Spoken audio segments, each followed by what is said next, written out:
الحمد لله وكفى وسلام على عباده الذين اصطفى أما بعد. فعن عبيد بن فيروز قال: سألت البراء بن عازب رضي الله عنه ما لا يجوز في الأضاحي، فقال: قام فينا رسول الله صلى الله عليه وسلم وأصابعي أقصر من أصابعه وأناملي أقصر من أنامله، فقال: أربع لا تجوز في الأضاحي. فقال: الأعراء بين عورها، والمريضة بين مرضها، والعرجاء بين ضلعها، والكثير التي لا تنقي. رواہ ابو داود۔ حضرت عبید ابن فیروز سے مروی ہے، فرمایا کہ میں نے حضرت براء ابن عازب رضی اللہ تعالی عنہ سے پوچھا کہ قربانی میں کون سا جانور جائز نہیں ہے، تو انہوں نے فرمایا کہ ہمارے درمیان نبی کریم صلی اللہ علیہ وآلہ وسلم کھڑے ہوئے اور میری انگلیاں حضور کی انگشت مبارک سے چھوٹی ہیں اور میرے پورے حضور کے پوروں سے کوتاہ ہیں۔ پھر فرمایا کہ چار جانور ایسے ہیں کہ قربانی میں جائز نہیں ہے۔ نمبر ایک، وہ جانور جو اندھا ہو اور اس کا اندھا پن بالکل واضح ہو۔ نمبر دو، وہ جانور جو بیمار ہو اور اس کا بیمار پن بالکل ظاہر ہو۔ نمبر تین، وہ جانور جو لنگڑا ہو اور اس کا لنگڑا پن بالکل ظاہر ہو۔ اور نمبر چار، وہ جانور جو اتنا کمزور ہو کہ اس کی ہڈیوں کا گودا بھی ختم ہو چکا ہو۔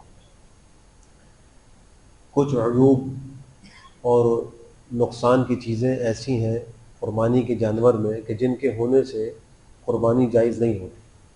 ان میں سے پہلی چیز ہے اندھا پن۔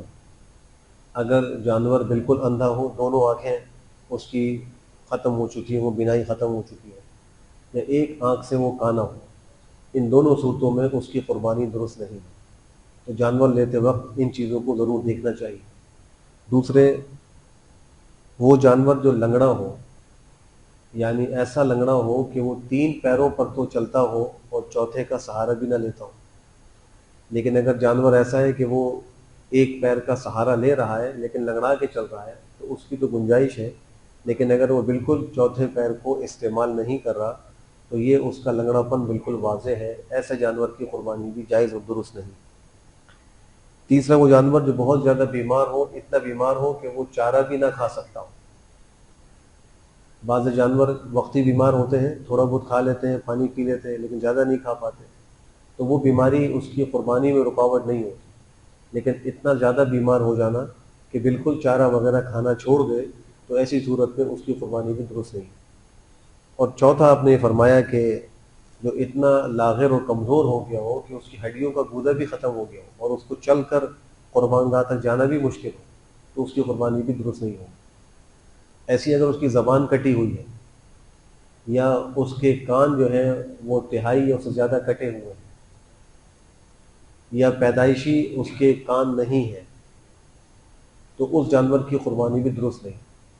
اگر اس کے کان ہیں لیکن چھوٹے چھوٹے ہیں، بعض جانوروں کے چھوٹے کان ہوتے ہیں تو اس کی قربانی درست ہے، یا کٹا ہوا ہے لیکن تھوڑا کٹا ہوا ہے تو اس کی قربانی بھی درست ہے، لیکن اتنا کٹا ہوا ہو کہ وہ تہائی اور سے زیادہ کان ہو جائے تو اس کی قربانی درست نہیں۔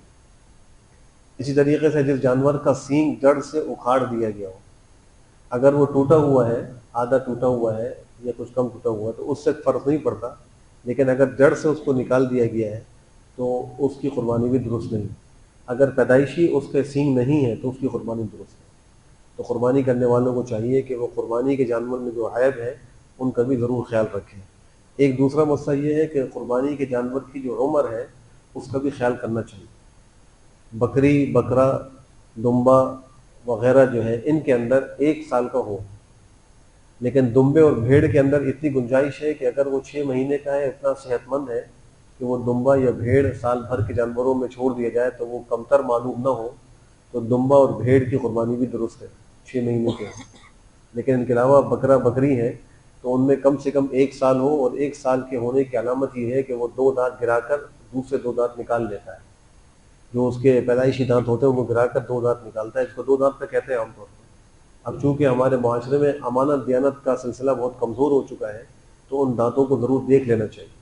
لیکن اگر کوئی آدمی جس نے خود جانور پالا ہے یا کوئی قابل اعتبار شخص ہے جو اس کو یقین دلا رہا ہے کہ یہ سال بھر کا ہو چکا ہے اور اس میں دانت نہیں نکلے یا 1 دانت نکلا ہے تو اس کی قربانی بھی درست ہو جائے گی، اصل اعتبار تو عمر کا ہے، اور عمر پر علامت 2 دانت ہوتے ہیں، اور گائے بیل بھینس وغیرہ کے اندر 2 سال کی عمر کا ہونا یہ ضروری ہے، اس سے کم کی قربانی جائز نہیں ہے، اور اونٹ اور اونٹنی کے اندر 5 سال کا ہونا ضروری ہے، اس سے کم کی قربانی درست نہیں ہوگی۔ اللہ ہم سب کو بھی احترام کی توفیق نصیب فرمائے۔ الحمدللہ۔